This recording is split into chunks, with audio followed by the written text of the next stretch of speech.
Hey writer, if you're ready to level up, then buckle up. Get your pen and paper ready. It's time for another episode of the Art and Business of Writing podcast.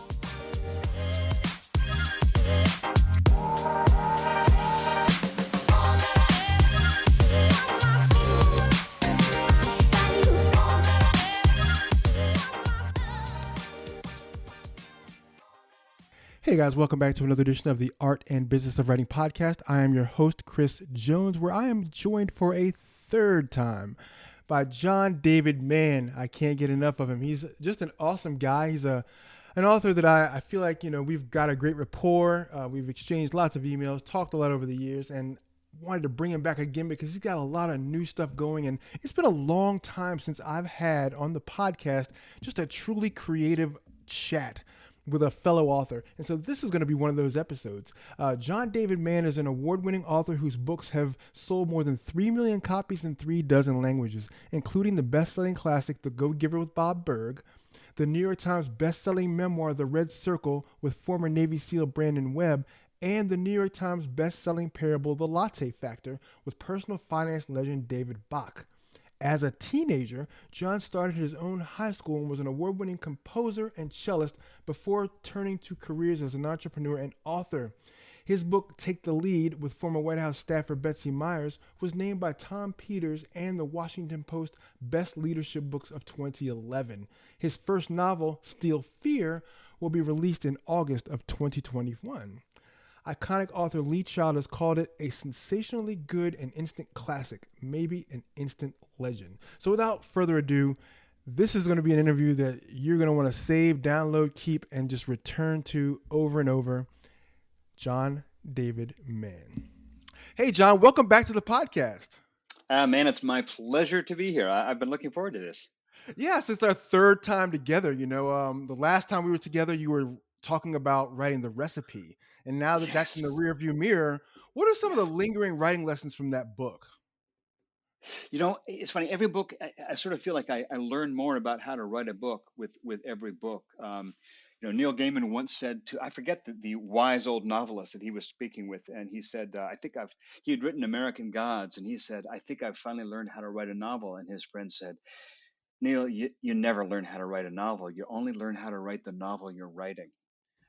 So it's like the recipe was a beautiful experience. It taught me a lot about self-publishing because that's kind of different for me. It's not my normal process.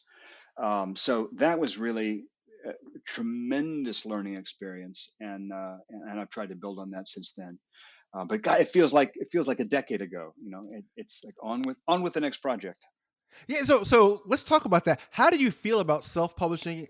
And now that you've done it, as opposed, because you've always done traditional publishing. So what are some of the things you learned about self-publishing and how does it all stack up?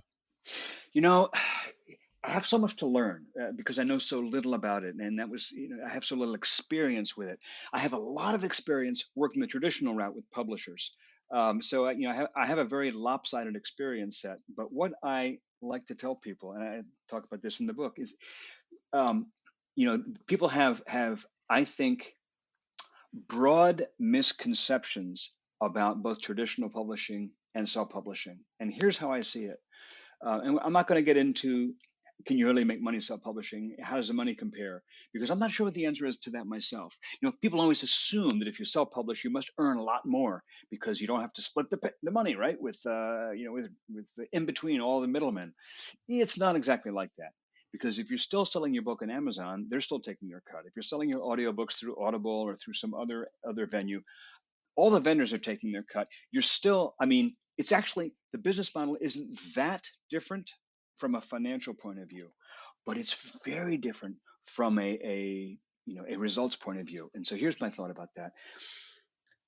Broadly, writers think that if you go traditional publishing, then the publisher will take care of marketing your book. And that's just not true.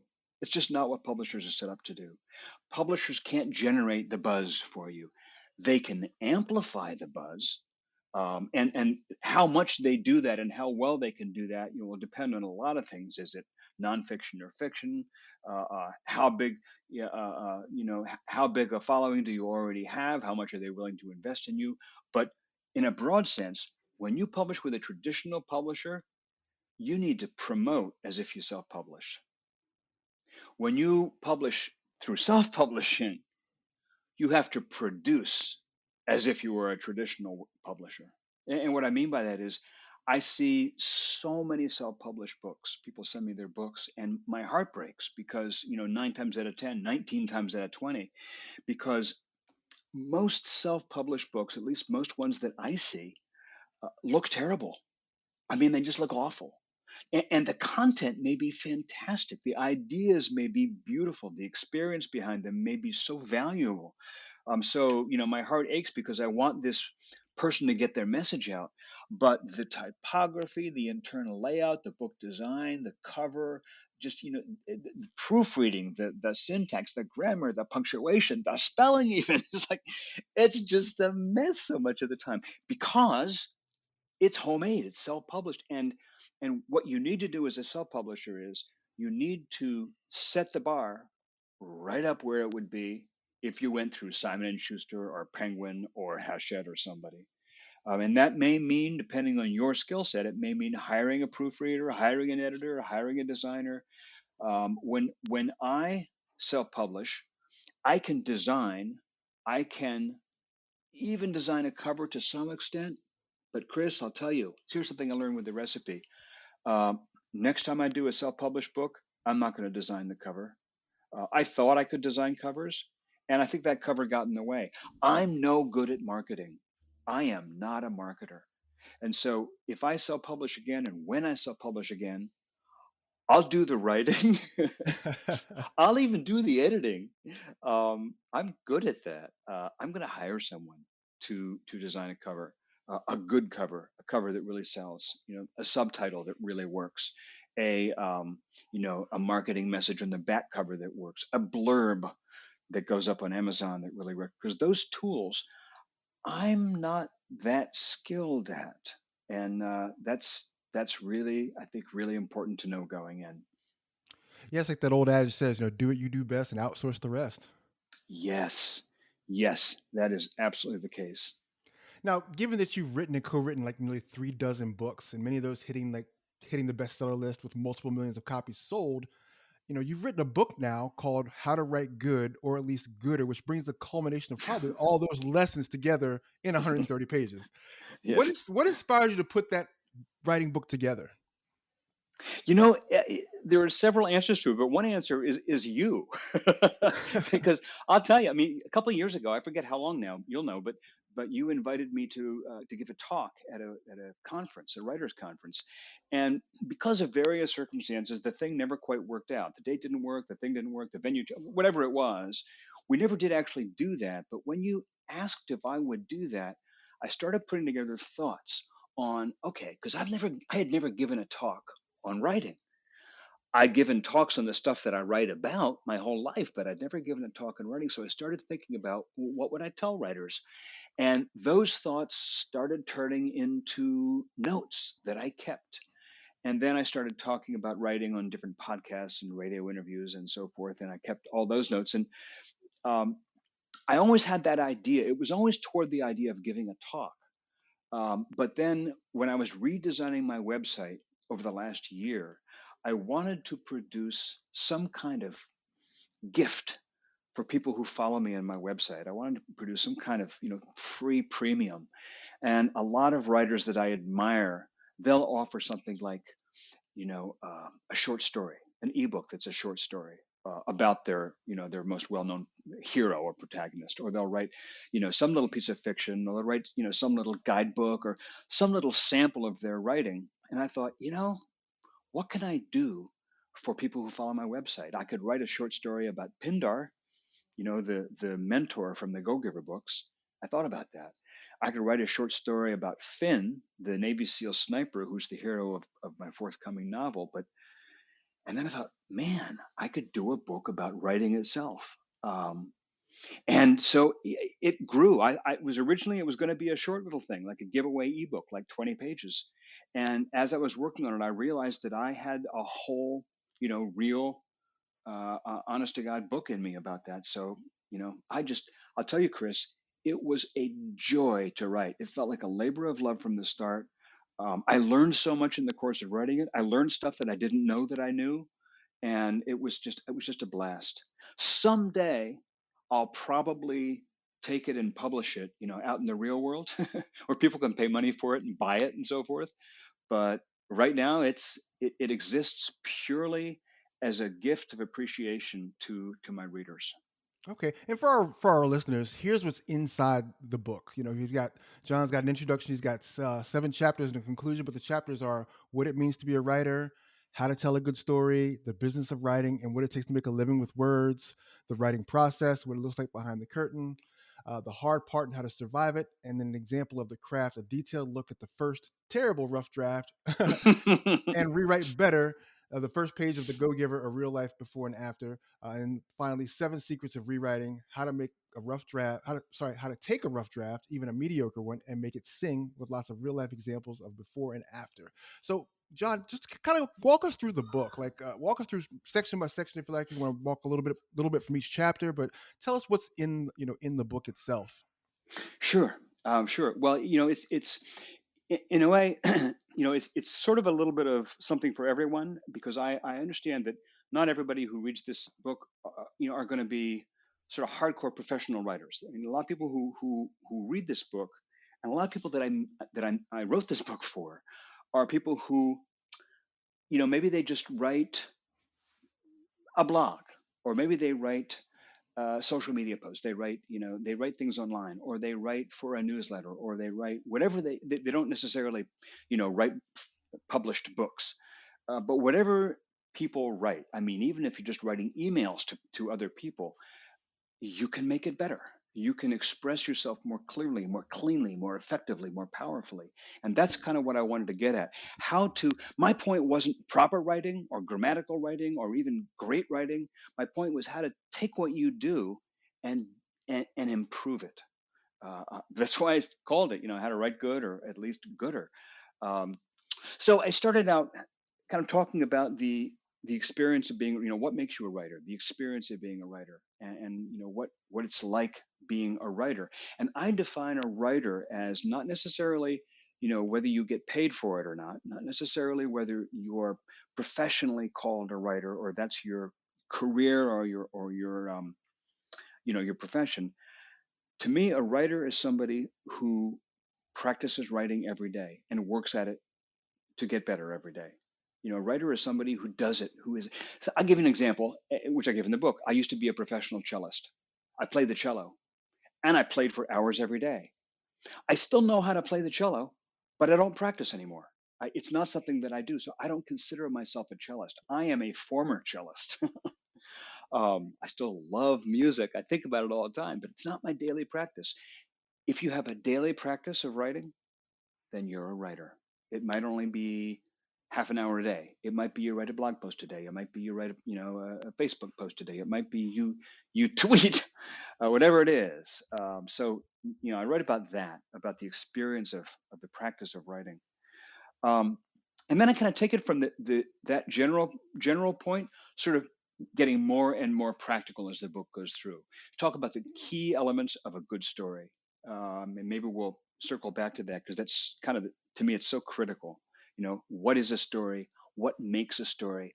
In fact, Chris, let me just earmark that, because I want to turn over the corner of that page. I want to come back to that topic of story in a sec. I'll quickly breeze through the rest of the book first. Is that cool? That's absolutely great. Yep. Okay, so talk about the elements of the story. I do spend a chapter on the money part, the business part. It's like, can you actually make money as a writer? And people, I think, often have sort of a romantic idea. Like, I've had a number of books hit the New York Times bestseller list, and I think that a lot of my friends kind of assume that I must be rolling in cash because, man, he hit the New York Times bestseller list. It doesn't necessarily make you a millionaire. Making a living as a writer is actually very difficult, because fundamentally you're an entrepreneur, and you're sharing the pie with a lot of producers and middlemen. I've written a lot of books that never did that well in the marketplace. I talk a little bit about that, about what's my view of the formula for a book that does well versus a book that doesn't do that well commercially. I've written 30 books, or I published 30 books, and of those, honestly, a handful have been really successful or pretty successful. Many of them, the majority even, haven't done all that well commercially, just okay to middling. I was going to talk about that, and it's something I'm learning. It's my learning curve. Um, and then as you said, I talk about get into the process. The core, or the kind of the middle of the book is a something I call the hard part, and I talk about what it looks like every day, what my daily sort of routine looks like, the business of outlining versus just grab your pen and go, how I work through drafts and all that stuff. Um, and then we finally get to what I consider sort of the meat of the book, which is at the end, which is how to take your initial drafts of anything, which are always or almost always going to be kind of mediocre, for me at best mediocre, and how to make them shine, how to make them polished, how to make them really work, how to take a draft of something that is scribbles of ideas and turn it into something that communicates some deeply held idea powerfully, so it lands with tremendous impact. Most of the stuff I've ever written that's really good started out really bad. And I'm not lying and I'm not exaggerating. Um, Most of my stuff is crap until I rewrite it, until I learn how to bring out its real nature. It's kind of like cooking, bringing out something in the real flavor of a food. So that's at the end of the book, and the kind of the whole book for me is sort of a warm up to that, because that's what I really want to give people is the tools practically to make their writing gooder. I love that word, gooder. That's fun Yeah, to man. say. Yeah, man. And so you want to talk about what makes a good story. So I'm gonna let you go ahead and do that right now. Like, can you tell us what do you think makes a great story? Sure. Well, one reason this matters so much to me is, first of all, it's the heart of every book. Like, we could be talking about other kinds of writing, blog posts, newsletters, articles, et cetera, et cetera. But we'll call it books for now. Um, and I understand that I'm using book as shorthand for any complete finished piece of writing. So every book is a story, and it doesn't matter whether it's fiction or it's nonfiction. You could be writing a how-to book about accounting, or about coaching, or about how to be an entrepreneur, or about relationships with your kids. Anything you write about, fundamentally, it's going to be a story, or it should be. It better be, because stories are how people learn. We're hardwired for stories. Stories is how we absorb new information and get it, and it becomes part of us. And that only happens through emotion. People don't learn purely through sucking up information. People learn through an emotional experience. That's why people learn from a teacher that they love, or that they admire, or that whose work excites them, or what have you. So stories excite emotion. So what you want to do is, most of the books I've written have been nonfiction. The ones that have been most successful, I think, I found sort of the story of that topic. And I give a great example in the book, which is Malcolm Gladwell. There are so many examples that you could use, but Gladwell will take a concept, like the tipping point, is a famous example, or his book Blink, or any of his books. He'll take this intellectual concept, this theoretical abstract idea, and make it into a story, or he finds the story in it. Like Michael Lewis does that in an amazing way. The guy who wrote Moneyball and The Big Short. He finds such a fascinating story in this what might be dry topic. So I admire that skill so much. Um, Here's why I think story matters so much to me when I talk about it with other people. Even if you're not a writer, you're writing a story, and the story is your life. Our lives are structured like stories. Our lives are created and developed like stories. Our lives are stories. I've actually heard writers say, stories and real life are quite different. No, they're not actually. There are a few differences, but not so many. Mostly, they're very much the same. We start out each day like a blank page. And yes, stuff has come before. And yes, to an extent, what's come before determines what's going to happen next, but not nearly as much as we think. Like we're living our lives and we think that it's sort of this established routine. We have our job, we have our relationships, we have our acquaintances, we have our finances, we have our health. We think that our life is kind of established, like, the print on a page, but it's not, because today radically new things could happen. They could be accidents that come out of nowhere. They could be misfortunes. They could be fortunes. They could be sudden, events that come out of left field that we didn't expect, that catapult our lives into a new trajectory. Or we can even generate those changes ourselves. We can make a decision. We can make a new choice. We can have a new idea that leads to a new aspiration or what have you. We are constantly making up our story, in part from our own, the impulses of our own gut and our own heart and our own mind, and in part in response to the world around us and what it throws at us. And that's exactly what the main character in a story does. It's exactly the same thing. We are, of course, each the hero of our own stories. Um, as John Garth once put it, we are necessarily the hero of our own story. And that's really an incredibly empowering concept. Here's one big difference between our stories and the stories on the page. On the page or on the screen, if it's a movie or a TV show, we like to simplify things so that we like to personify our antagonists as a bad guy, right? Mm-hmm. A lot of stories, most stories maybe, have an antagonist, they have a villain. So every story has a hero who wants something and is prevented or challenged from getting it. That's the heart of what a story is. A story, and I'll say it again, a story is a hero, somebody we empathize with, somebody we relate to, somebody who could be us, somebody who might be us. Every story has a hero, who's us, who wants something. I mean, really wants something, and may not even know what it is in some cases, or may be confused about what it is, or may be completely mistaken about what it is in some cases. It may take, half the story or most of the story, even just figure out what that thing is that we want. That's what our lives are often like. I know my life has been like that. I have not had a clue for most of my life what it was I was after. My life has been like a hunt for what do I want? But we all want something. That's why we're here. Part of why we're here. And we're all prevented from getting it by something. In a book or a movie, that something is a villain.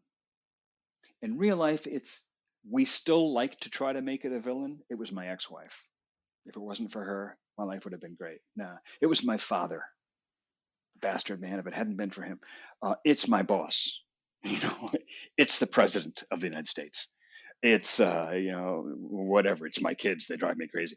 We like to personify our antagonist as a villain, but honestly, it's not really that. It's, really the things that most tend to get in our way are, maybe their financial struggle, maybe their poverty, maybe their our own internal beliefs, maybe their health challenges, maybe their circumstances around, circumstances that surround our lives, which may be to some extent projections of our own attitudes and confusions. And I mean, it's complicated.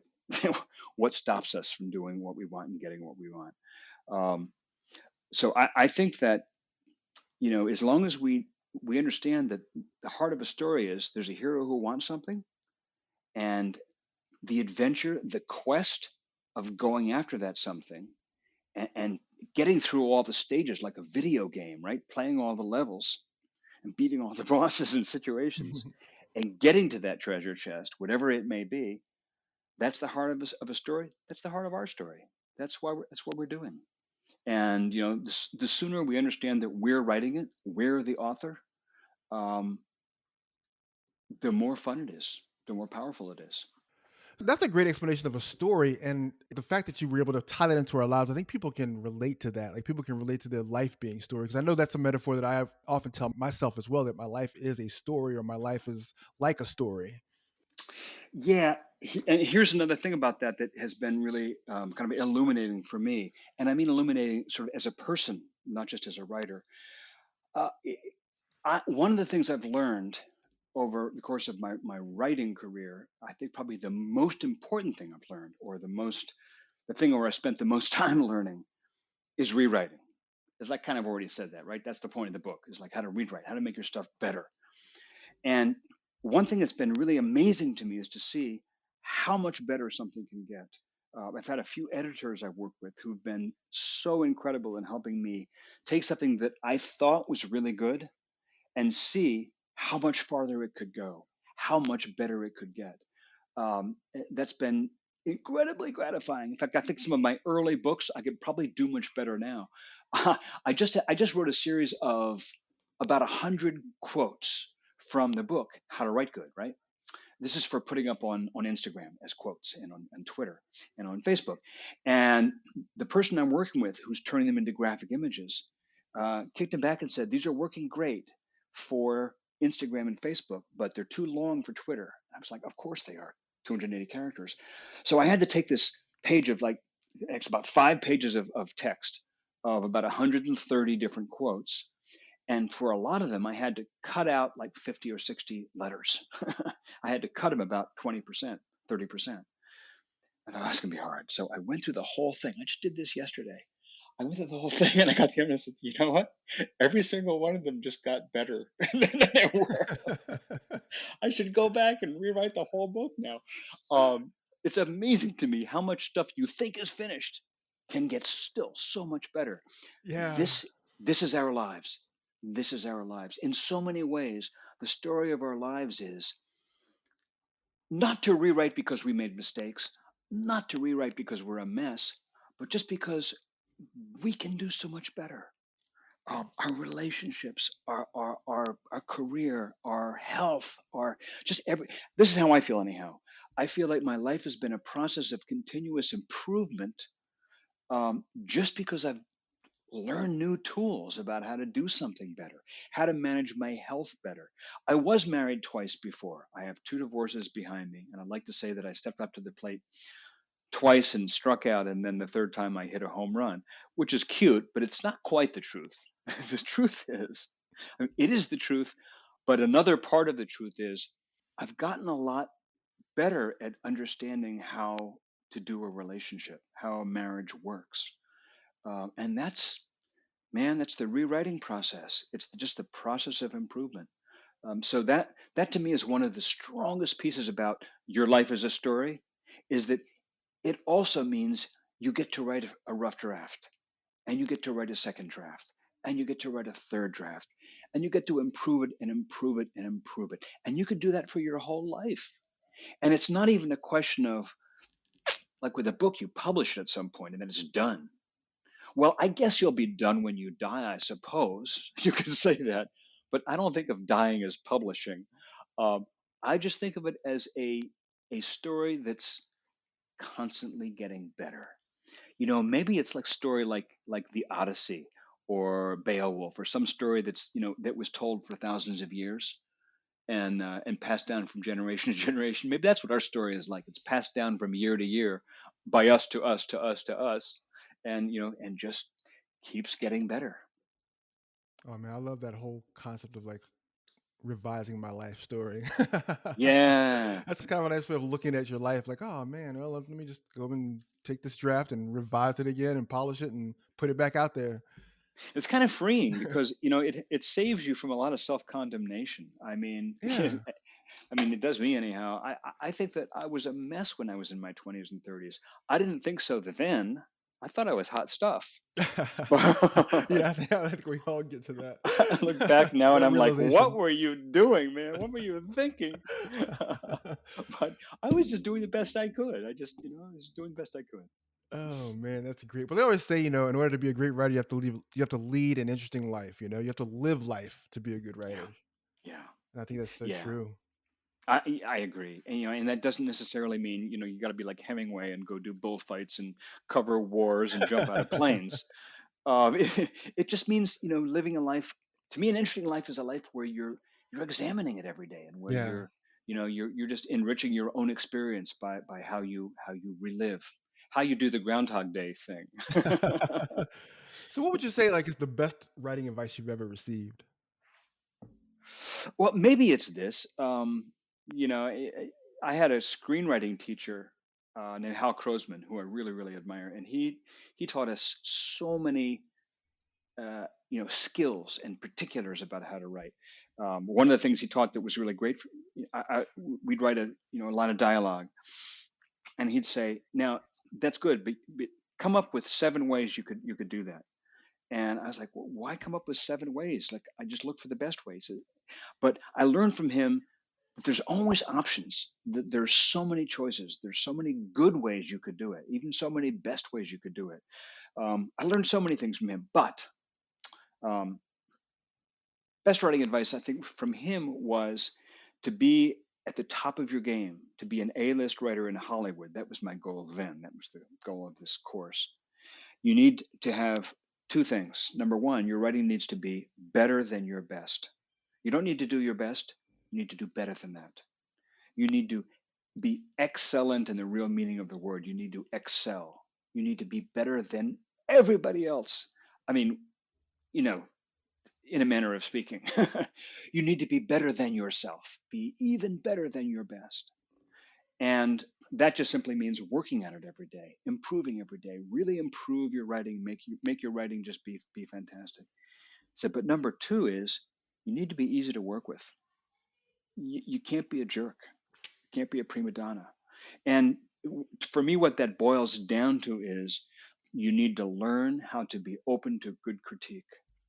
Um, that is one of the toughest things is being learning how to embrace good criticism. Not all criticism is good, but good criticism, and how to use it to make your writing better. Yeah, yeah. You always hear like those stories in like in the sports world where like you have this phenomenally talented athlete, and the first thing they say, "Well, is he coachable?" Yes, Because exactly. they all know that Ex- if an athlete is wildly talented but not coachable, they're going nowhere with that person. exactly. Now let's turn this around. Best piece of advice I could give for a writer. I don't remember ever getting this advice, but it's advice that I would like to have gotten, and I certainly will give. And that is, I think the thing that stops most aspiring writers, smothers them in the cradle, stops them before they ever get anywhere, is this tendency to edit yourself in the middle of writing. It's like what a lot of people do is they'll write a paragraph and say, "Oh God, that stinks. It's awful," and then rewrite it, and then rewrite it again, and rewrite it again, and then finally put it away and say, "This is hopeless." And one of the hardest things for beginning writers to learn is how to first just write, like let it go, just write freely, take your idea and throw it over the page, and without looking back, without thinking about it, without evaluating it, and then put it away and come back to it later, like this afternoon or tonight or tomorrow or next week, and then looking back over it and saying, yeah, some of this is actually better than I thought, most of it is worse than I thought, but we can work with this. It's like two totally different mindsets, and to write good writing and stay sane, you need to have both of those mindsets, and not at the same time. You can't evaluate and edit while you're doing the writing, because you get stuck, you get frozen. Very true. It's kind of like trying to think while you talk. You're gonna stumble all over yourself. Yeah, it is a lot like that. It's like, you've ever had the experience of looking yourself in the mirror and trying to tie something, or what it's like when you're on a conference call, and there's an echo somehow, and you hear your own words come back a second later. Uh huh. You can't talk. You Yeah. get total. It's like that. Absolutely. So let's shift gears to your newest book, which is Steal Yeah. Fear. And that's like that's the seventh book you did with Brandon, right? Brandon Webb. Yes, that's right. Yeah. Yes. So tell us about that relationship. How'd that come about? It's one of those things that came out of left field. I never saw it coming. I could never have planned it. and it's become one of the best things in my life. That's true of all the best things in my life. I could never have planned any of them. I don't have that planning skill. I was writing along, I was bopping along, writing about leadership and business and personal development and the things that I used to write about, that I started out writing about. And this is when when Captain Phillips, right, was kidnapped by 3 Somalian pirates. And this is before he was played by Tom Hanks.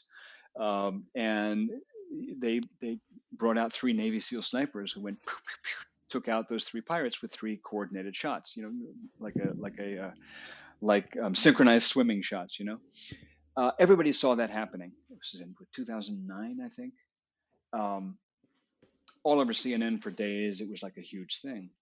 My literary agent, was watching on CNN, and they were doing an interview with a guy who taught the Navy SEAL sniper course, and he was talking about the training that these guys had gone through. And she turned to her sister and pointed at the screen and said, why can't I get that guy as a client? I want someone like that as a client. And 2 days later, that guy walked into her office, and it was Brandon. Wow. He walked in and said, I'm writing a memoir, but I need an agent. I need a new agent. And so she evaluated his stuff, and she said, look, Brandon, you're a good writer, but you need a pro. You need a really good, you need somebody to work with. You need a collaborator to make this what it could be.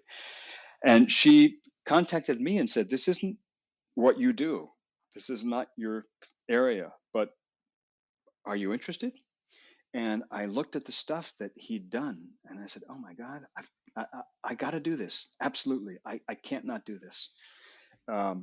And we started working together, and we just clicked. And I tell you, Chris, I have no military background. I have no experience that relates in any way to being a Navy SEAL sniper. By this time, Brandon was out of the military. He was now an entrepreneur. And a lot of what we've written about is applying the principles he learned in the military, and the principles that, for that matter, that I've learned in my world, to entrepreneurship, into business, into civilian life. But we just clicked. We worked really well together. We have a lot of the same kind of ethics and values, even though we come from different experiences. And so we wrote a whole bunch of books. Way back then, in 2009, when we were working on his memoir, which is called The Red Circle, and that is a book that hit the New York Times list. We were really, really happy about that. It kind of launched our partnership. But back when we were writing The Red Circle, he said, I had this idea for a novel. Would you ever be interested in working on a thriller? I was like, damn, yeah, that sounds like fun. Completely different than anything I've ever done. And it took us 10 years. It took me 10 years to A, have the time, carve out the time where I could do it, and B, to feel like I had like the skill set to tackle a full length novel. And we finally got her done. And here it is, coming out in 2 months. Wow. Now, here's what I want to know, John, is did you take the Jesse Itzler route? He wrote the book Living with a SEAL, 31 Days of Training with the Toughest Man. Did you invite Brandon to come live with you and train with you, train you while you wrote? Nope. Nope. It's funny because I honestly, when I was writing the recipe with Chef Charles, I think I did more of that with Charles. I spent more time in the kitchen writing the recipe with my vegetable knife and my frying pan than I did with a rifle and writing the Red Circle. Or so no rucking and pull-ups, huh? No rucking and pull-ups. No. I did spend a day on the book. I should say the book takes place. Well, actually, let me back up. Okay. First off, the book is not based on, but it's inspired by a true event. It's inspired by something that actually happened when Brandon. This is before he was a SEAL. He was serving as a rescue swimmer and sonar operator for the Navy, his pre-SEAL days before BUDS. And he did a 6-month tour on the U.S. Abraham Lincoln, which is a nuclear aircraft carrier. And while he was on the Abraham Lincoln, an event occurred. This was back in the mid-'90s, and they were just integrating females in combat roles into the Navy on ships. So he was serving there with one of the first generations of female aviators. And it was a whole cultural shift. And while he was there was a sexual predator on board. This is a guy who would, when women are taking a shower, he would reach in and flip off the lights and then go, grab them and assault them and then run away. And uh, it was horrifying. It was freaky, and it created this kind of pall of fear over the ship. And they never caught the guy. I think it happened like 6, 7, 8, 9 times. I don't know the exact, and then it stopped, and they never caught the guy. And at the time, Brandon thought, man, what if these were murders? The Navy is one of the most buttoned down, spit and polish, well ordered branches of the military, right? On a naval vessel, everything is orderly, and they have no way are they prepared to deal with a crime wave like that, let alone a serial killer. So this idea of a serial killer in an aircraft carrier, we lived with that idea for 10 years. What made the book finally come to life was we didn't have a hero. We had a hero, but he wasn't the right hero. We didn't have the main character that I thought would work to carry a whole novel. And I thought about that character for a couple of years while I was working on other books, scribbling notes now and then, but just kind of turning it in the back of my mind like a compost pile. And I gradually came up with this idea for a character who is very, very loosely based on two different real people, but mostly fictional. And once we had that character who is deeply troubled, has a very traumatic past, and once we airdropped him onto the carrier, just as this crime wave was starting, we had a plot, and boom, there it goes. And I spent a day, I was going to say, on the Abraham Lincoln. The story is set on the same ship that Brandon served on, and I spent a day on that ship to kind of get the physical feeling of the ship and the visual sense of it, so cemented in my mind.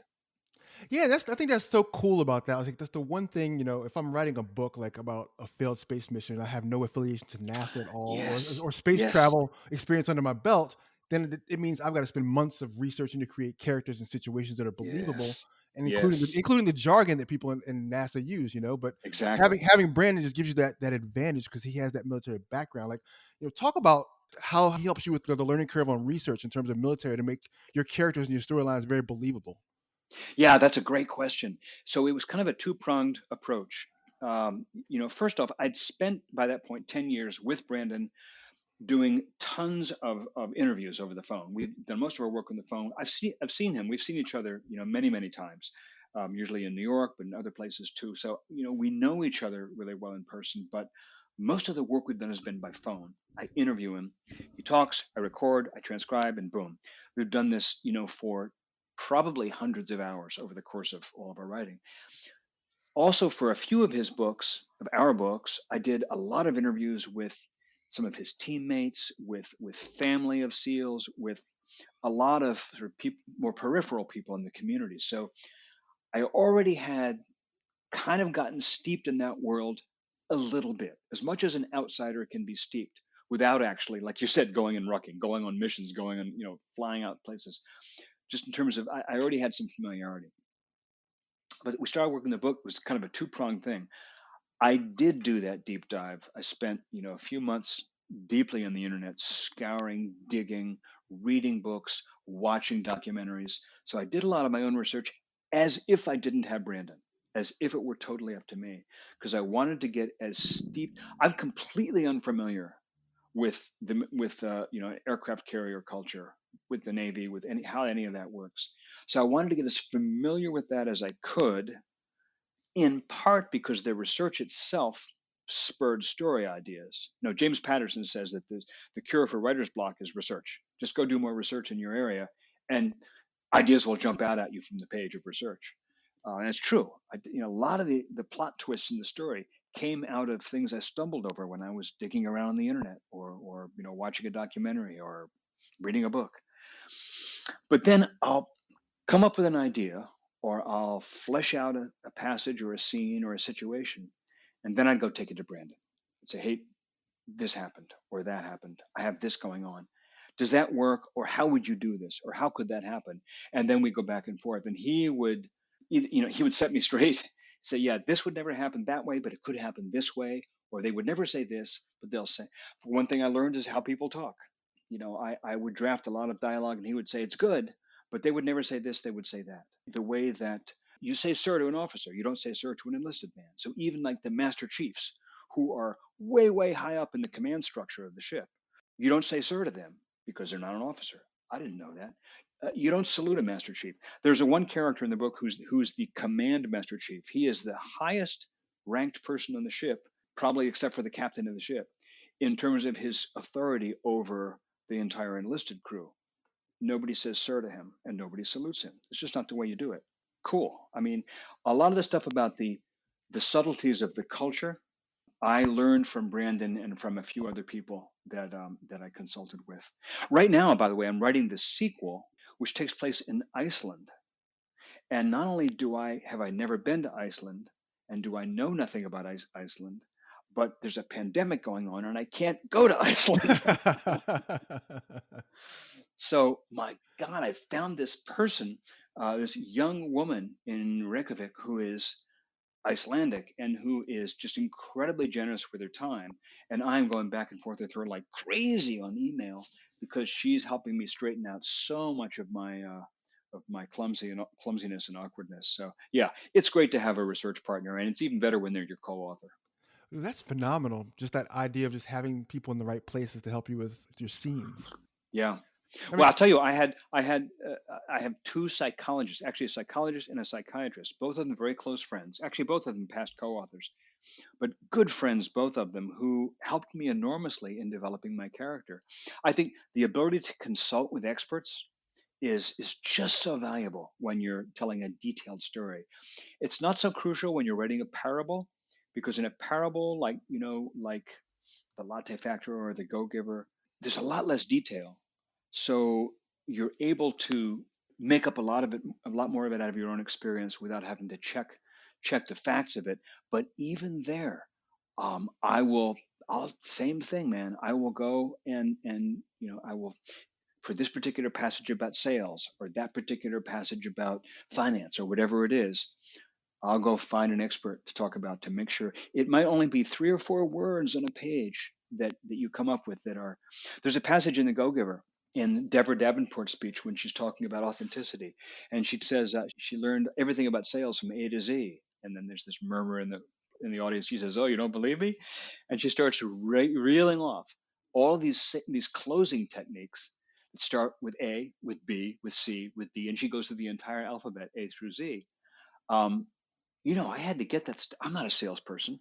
I had to get that stuff from real salespeople. So yeah, I think sometimes the details of getting it right are really important, and they're nowhere so important as when you're writing a military book, because your military audience, they will hate you immediately if you get the caliber of ammunition wrong. Anything, if you get it wrong, they will just say, "This book is worthless." They'll throw it away. oh man, that's great. I love it. Yeah, and it's so true. It's so true. Like even in some of the stuff that I have to write, I do a lot of like health writing and just having to Yeah. run it past like surgeons. Hey, is this Yes. did I get this right? Did I interpret the technique correctly? And they'll go back and say, no, you Yes. didn't do that right, or we don't go through that. We go through this way, or and so just Yes. making sure you get it all right, because when you give it to the layperson, you don't want to mislead the layperson. They're like, oh, that surgery sounds scary because they go through my abdomen and not through my spine to get to my discs or whatever. And so you have to make Yes. sure you give it to them accurately, because yeah, I mean people do take what you say as gospel and they run with it. And the surgeon's like, where'd you read that? You Yeah. know. Yeah. Yeah. Yeah. So, so I mean, but I love that. So I mean, you're such a versatile author. It's phenomenal. You write fiction, you write nonfiction, you've written allegory. How did you develop such a diverse skill set for storytelling? Uh, y- I think maybe part of it is that I never trained as a writer. Or at least I've gotten a little training here and there, but not much. I never did that formally. I kind of come to writer as a musician. I come to writing, rather, as a musician. My training was as a composer. I started out in life as a classical musician, and when you look at a symphony, let's take a Beethoven symphony, a Mozart symphony, you look at a piece by Bach, uh, unless it's a cantata or something, there's no words. It's not about anything. It's about it's about itself. Um, you know, Beethoven's Third Symphony is Beethoven's. The notes are the notes. The music is the music, is the fabric of the music. So there's kind of a purity about that. And so writing is kind of like that for me in the sense that I'm looking at it in terms of melody, rhythm, structure, form. And I mean, I don't sit there, you know, and specifically mentally say, well, now this is just like you know, like a first movement and second movement. I don't, apply that consciously, but that's kind of how I see it. I have sort of feel it rhythmically, melodically, and formally and structurally like that. So for me, a book like The Go Giver, or a book like one of the books Brandon and I did called Mastering Fear, which is a how-to book. It's a book about how to master the fears in your life. It's nonfiction. A book like that, or the novel Steel Field, they're all similar in a way. They all have, let's say it this way, they all have more in common to me than they have difference. Um, it's still kind of the fabric of the melody of it, the fabric of the rhythm of it, the fabric of the structure of it. Uh, so the differences are just like, they're fun, man. They're like, using different vegetables in your dish at night. um, Parables have this nature of their own. There's lessons that have to, and there's mentors, and there's learning, and there's an arc from A to Z, and it all happens in the course of a day or the course of a week, or whatever. It's got kind of its own vocabulary to it. Whereas a thriller, it's like the hardest thing for me about writing this thriller was that it has to be lean and move. Every chapter has to move. There's no time to sit still and sort of wax poetic about how the sea looks. I mean, I do it a little bit, but I cut out a third of the first draft because it was way too expansive and too leisurely and too relaxed. And that isn't how it's like writing a parable and having it be too bloated and too wordy. You have to learn the form. Yeah. Well, I mean, we talked a little bit earlier about just learning how to write brief, and I think if people really want to learn how to master brevity, just start tweeting. I mean, really, that's Yeah, seriously. tweeting will teach you brevity really quickly. It is. It is. I cut my teeth on editorials for magazines that were either 400 words long or 800 words long, depending on the journal. And often I would have like 1,200 words of that I wrote down, and there's no room for that. I've only got 400 words there. How do I cut out 800 words?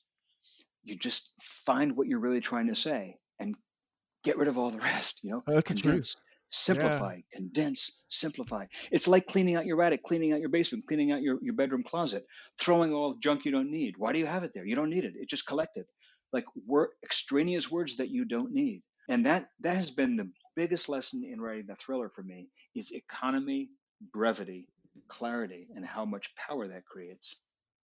Oh, absolutely. I'm a big fan of like the third paragraph rule. Like that's the first thing. Once I finish writing a story, I go straight to the third paragraph because that's where it always begins. I'm like, okay, yeah. I mean, I've got some great stuff in paragraph 1 and 2, but I always know the meat of what I'm trying to say, or the heart of what I'm trying Yeah, to hit first starts right there. that's exactly right. It's so true. Yeah, it's so true. So what's next for you? Here's the really, really fun thing. When we wrote, part of the challenge of writing Steel Fear was that we had to just go out on a limb and take a risk. We weren't being paid. Let's put it in money terms. It took me a year and a half to write this thing, and I wasn't getting paid a penny for it. So writing is how I support myself.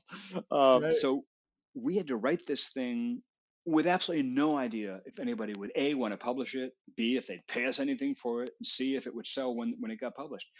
So got the thing written, did a handful of drafts and made it improved, shortened, condensed. Finally took it to publishers, and bam, Bantam bought it and offered us a 2-book deal. So out of the gate, not only did they buy the book for a good contract, they bought the sequel too. So right away, I knew I had a sequel to write, which I'm halfway through now. I suspect that this will be a series that will go on, for I don't know how many books, but at least 3, 4, 5 books is maybe more. So what's next in part is, um, we wrote this story with a series in mind. There's a sort of continuing arc that goes well beyond the pages of Steel Fear, the mystery of our hero's background and where did he come from and what the heck's going on with him. So that's happening. My wife and I just finished a book called The Go-Giver Marriage. It's the next book in the Go-Giver series. Ooh. And that's going to come out next spring. We're just working with our publisher now, getting it into production. I don't know if that's the last book in the Go-Giver series or if there'll be more, but I love writing parables. I'm probably not going to write any more people's memoirs and nonfiction books and so forth. I'm at this point, all I want to do in terms of writing is novels. For now, it's the Fear series, Steel Fear. The next one's called Cold Fear. Who knows what the third is?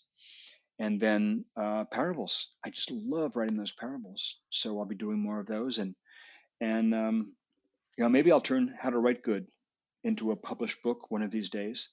And maybe I'll go write that screenplay I planned to write 20 years ago. Maybe that'll happen. Yeah, how about that, right?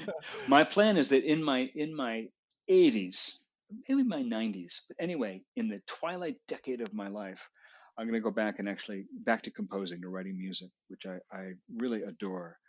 But so I guess I could say I look at all of this writing practice as eventually, fuel for writing pure music again. But for now, it's novels and parables for me. Awesome. So where can our listeners get a copy of How to Write Good?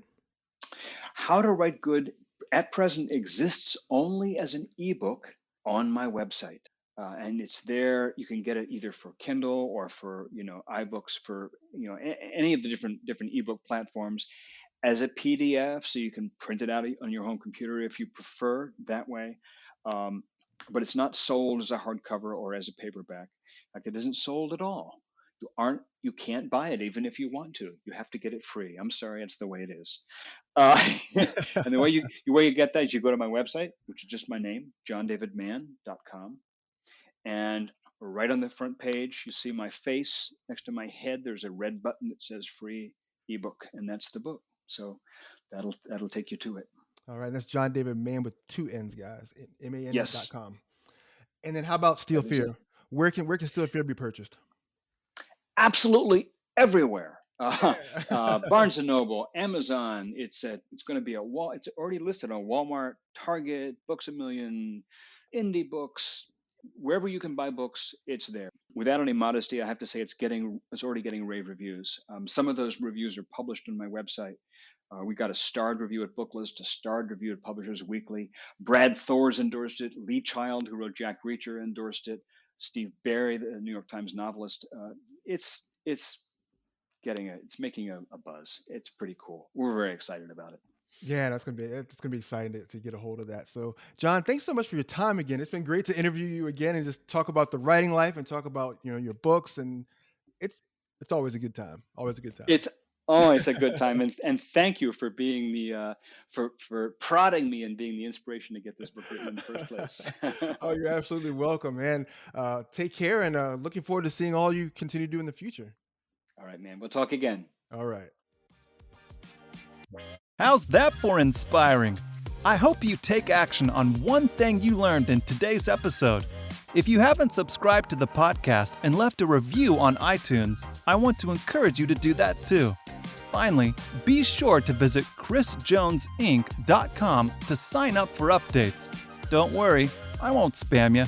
And we'll see you back here next week for another episode.